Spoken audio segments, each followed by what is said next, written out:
The sound of sirens pierced the quiet suburban afternoon, and Olivia Martinez knew exactly who was responsible. Margaret Thornton, known to everyone in Pinewood Estates as the HOA Karen, stood triumphantly on her manicured lawn, smartphone raised like a victory flag, her perfectly pressed khaki capras barely creasing as she directed the police cruiser pulling up to Olivia's driveway. Olivia had been removing her backyard swimming pool all morning, carefully dismantling the fiberglass shell she'd installed 5 years ago. What should have been a simple home improvement project had somehow transformed into a neighborhood spectacle, thanks to Margaret's relentless surveillance and her supernatural ability to detect the slightest deviation from the HOA's labyrinthine rulebook. This is a clear violation of Section 7, subsection C. Margaret's voice carried across the perfectly trimmed hedges, her finger wagging with the precision of a metronome. Unauthorized structural modifications require a minimum of 3 committee approvals, a detailed architectural rendering, and a community impact assessment. The police officer stepped out of the cruiser, looking simultaneously annoyed and bemused. Officer Rodriguez had responded to Margaret's complaints more times than he cared to remember. Pinewood Estates wasn't just a neighborhood, it was a bureaucratic battleground where Margaret Thornton reigned supreme, wielding HOA regulations like a medieval sword. Olivia wiped the sweat from her brow, surrounded by pieces of her dismantled pool. Her 12-year-old son, Ethan, watched from the kitchen window, part embarrassed, part fascinated by the unfolding drama. This wasn't the first time Margaret had called the authorities over a trivial matter. Something felt different today. The pool removal wasn't just about upgrading her backyard. It was a statement. A rebellion against the suffocating control Margaret and the HOA board exerted over every minute detail of residents' lives. From the exact shade of exterior paint permitted to the precise height of lawn grass, nothing escaped their microscopic scrutiny. Officer Rodriguez approached Olivia, his clipboard already in hand. "Ma'am, we received a report of unauthorized construction work." Before Olivia could respond, Margaret interjected. "Not just unauthorized, completely illegal. She didn't submit the proper removal permits. The pool's structural dismantling requires professional certification, environmental impact studies, and—" "Margaret," Officer Rodriguez interrupted, his tone a mix of professional courtesy and barely concealed exasperation. "Did you actually read the HOA bylaws this time?" The question hung in the air like humidity before a summer storm. Olivia held her breath. Ethan leaned closer to the window. Margaret's perfectly plucked eyebrows furrowed, a micro-expression of uncertainty flickering across her usually confident face. Something was about to break, and it wasn't just the swimming pool. The neighborhood watched, windows filled with curious faces, smartphones discreetly recording every moment. In Pinewood Estates, drama was the most valuable currency, and Margaret Thornton was its primary investor. The HOA meeting room buzzed with electric tension 3 days after the pool incident.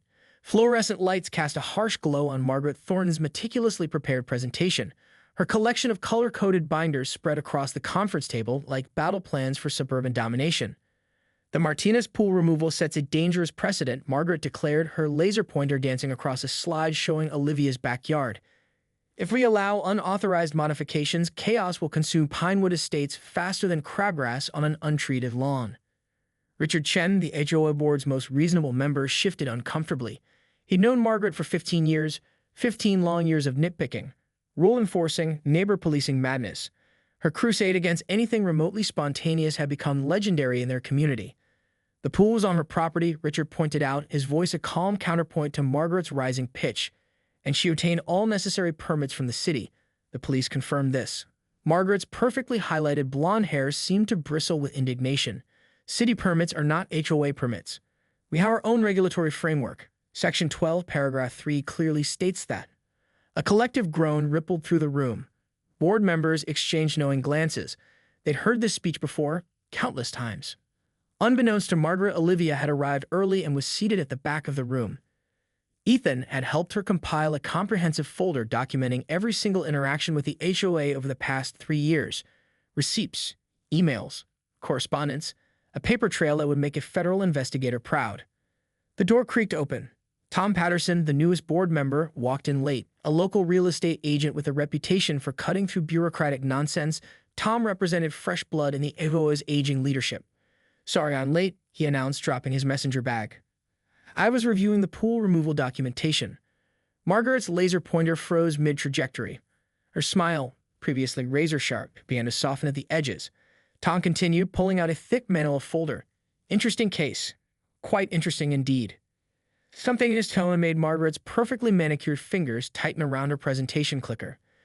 The room's atmospheric pressure seemed to drop like the moment before a thunderstorm breaks. Olivia allowed herself the smallest of smiles. She spent weeks preparing for this moment, collecting evidence, documenting every interaction. Margaret might control the HOA with an iron fist, but Olivia had something more powerful: meticulous, irrefutable documentation. The battle for Pinewood Estates was about to enter a new phase, and Margaret Thornton had no idea what was coming. The next morning, Tom Patterson's real estate office became ground zero for a suburban investigation that would make most detective novels seem tame. Spread across his conference table were documents that told a story far more complex than Margaret Thornton wanted anyone to know. "Look at this," Tom muttered, adjusting his reading glasses as he traced a line of tiny print. Olivia leaned forward, her fingers drumming a nervous rhythm on the mahogany surface. The documents revealed a pattern, a systematic series of HOA violations that Margaret herself had conveniently overlooked. A neighbor's unauthorized gazebo that remained standing because the owner played golf with the previous board president. Another's elaborate landscape modification that somehow escaped the typical Margaret-style scrutiny. But the most damning evidence was a series of emails from 5 years ago. Margaret had personally approved similar pool modifications for her sister-in-law's property, modifications that were remarkably similar to Olivia's current project. "Selective enforcement," Tom said, his voice low and measured. "That's what lawyers call it. And it's a serious problem."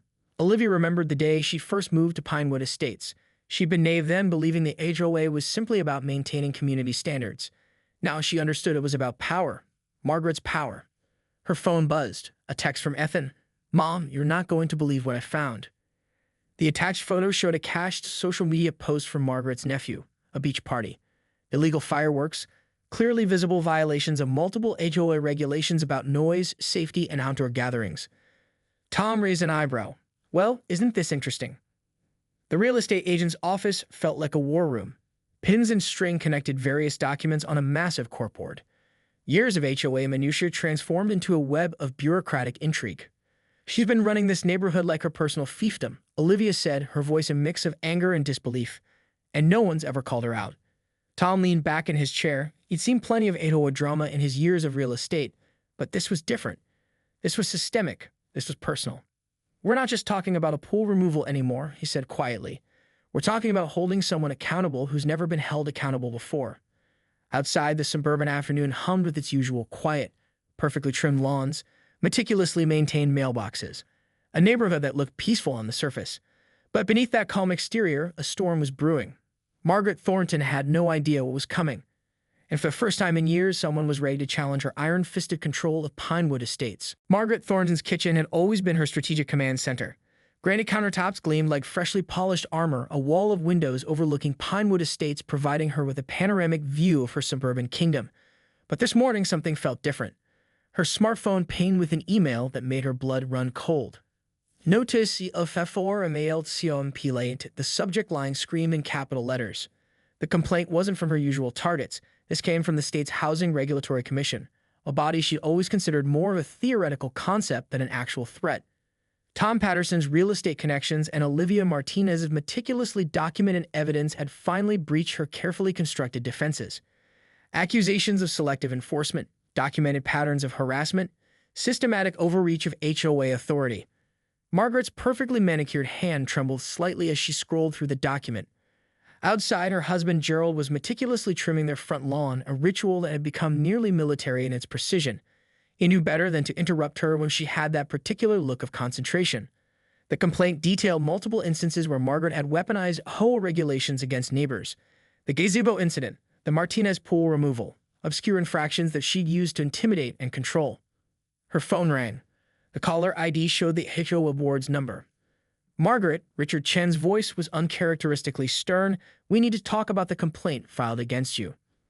Years of carefully constructed authority began to crumble like a sandcastle against an incoming tide. Margaret had always believed her position was unassailable. She was the HOA. She was Pinewood Estates. But power has a funny way of revealing its true nature when challenged. In the background, her son's college acceptance letter sat unopened on the kitchen counter. Her perfectly organized world was about to receive a level of scrutiny she'd never experienced before. The neighborhood watched. Whispers traveled faster than internet gossip. Neighbors who had suffered under her reign exchanged knowing glances. Something was changing in Pinewood Estates. Margaret stared out the window, watching Gerald trim a lawn that was already perfect. She realized with a growing sense of dread that her reign might be coming to an unexpected end. The game had changed, and for the first time, Margaret Thornton wasn't sure she was in control. The community center conference room felt like a courtroom, but with worse lighting and more passive-aggressive energy. Olivia sat near the front, her son Ethan beside her, both dressed in what Ethan called their serious business casual. Tom Patterson had coached them meticulously for this moment, the HOA disciplinary hearing that would determine Margaret Thornton's fate. 15 years of neighborhood complaints had culminated in this single afternoon. Residents who had previously whispered their grievances now sat with a newfound boldness. The room buzzed with a mix of anticipation and barely contained excitement. Margaret arrived precisely 10 minutes early, her navy blue blazer pressed within an inch of its life, a leather portfolio clutched like a shield. She scanned the room, searching for any hint of weakness, any opportunity to regain control. But the tide had turned. Richard Chen, the board president, looked uncomfortable.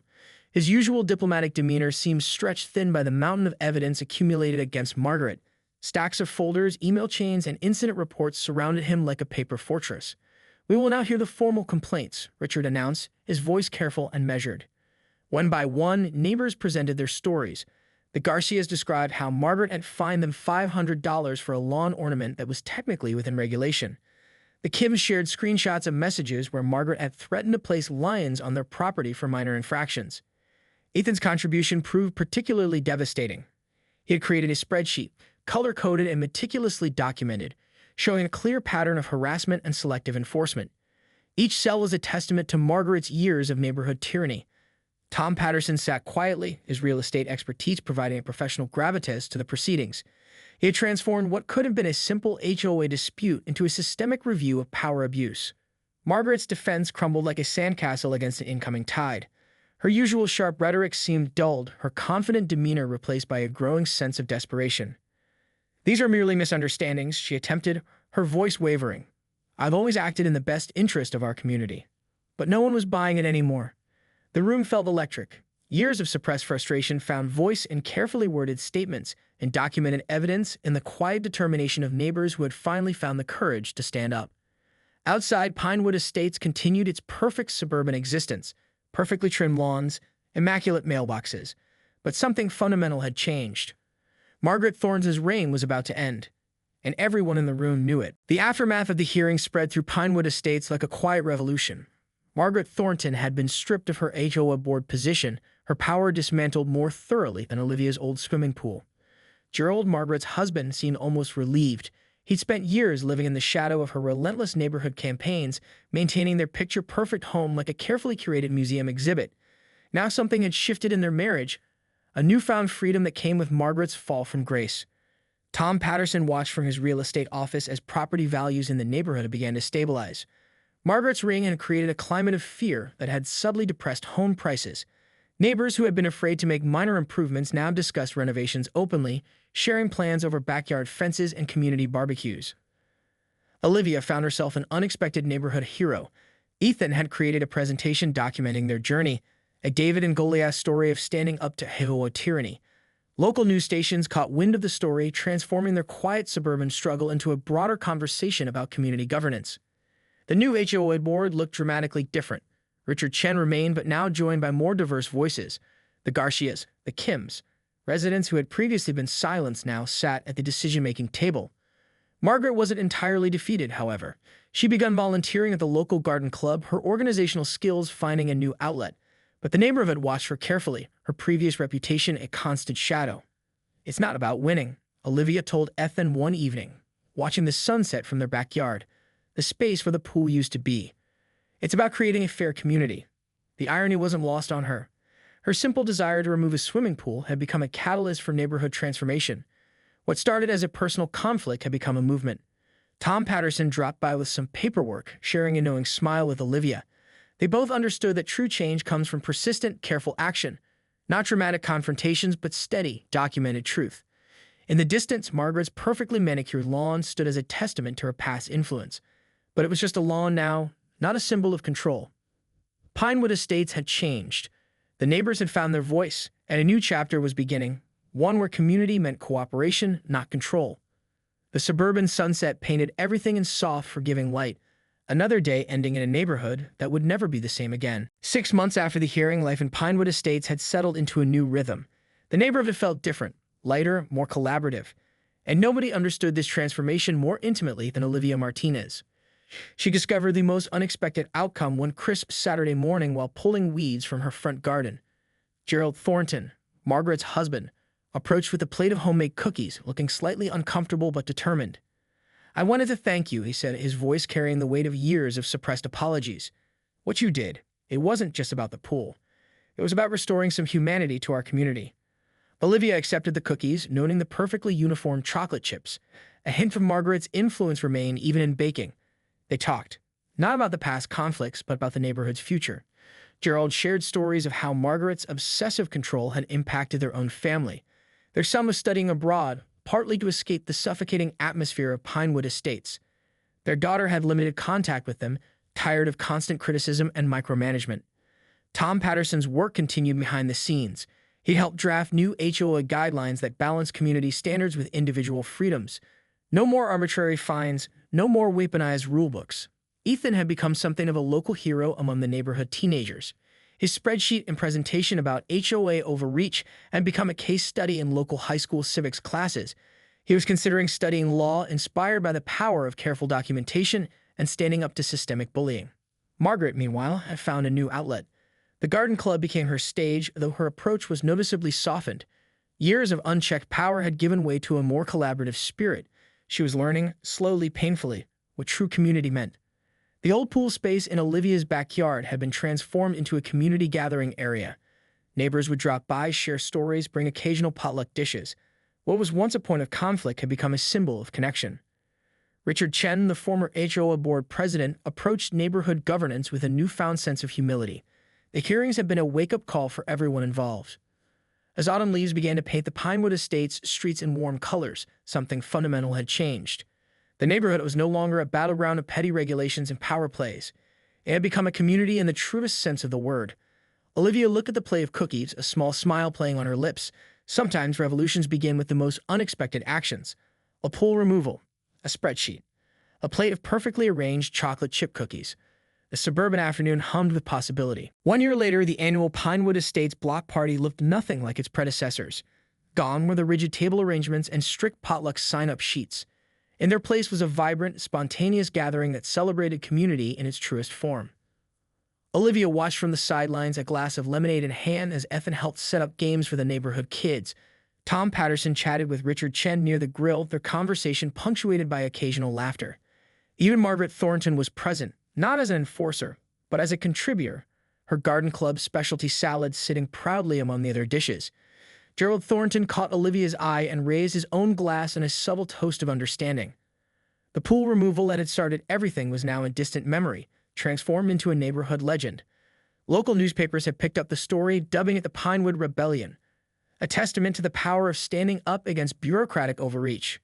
Sometimes, Tom had told Olivia earlier that week, change doesn't come from grand gestures. It comes from ordinary people refusing to be silenced. Ethan's spreadsheet had become something of a local folklore. High school civics classes used it as a case study in community governance. The teenager had been invited to speak at several local government workshops about civic engagement. Margaret moved through the crowd differently now. Her previous rigid demeanor had softened. She listened more than she spoke, contributed more than she criticized. The garden club had become her new outlet, channeling her organizational skills into something positive. The neighborhood had transformed. What was once a tightly controlled environment had become a living, breathing community. Neighbors looked out for each other, supported each other, celebrated each other's differences. As the sun began to set, casting a warm glow over Pinewood Estates, Olivia realized that the true victory wasn't about winning against Margaret. It was about creating a space where everyone could belong. Ethan approached, a knowing smile on his face. "Pretty cool, right?" he said, gesturing to the gathering. Olivia nodded. Sometimes the most significant changes start with the smallest actions. A pool removal, a spreadsheet, a conversation. The suburban evening settled around them, peaceful and promising. Pinewood Estates had found its soul.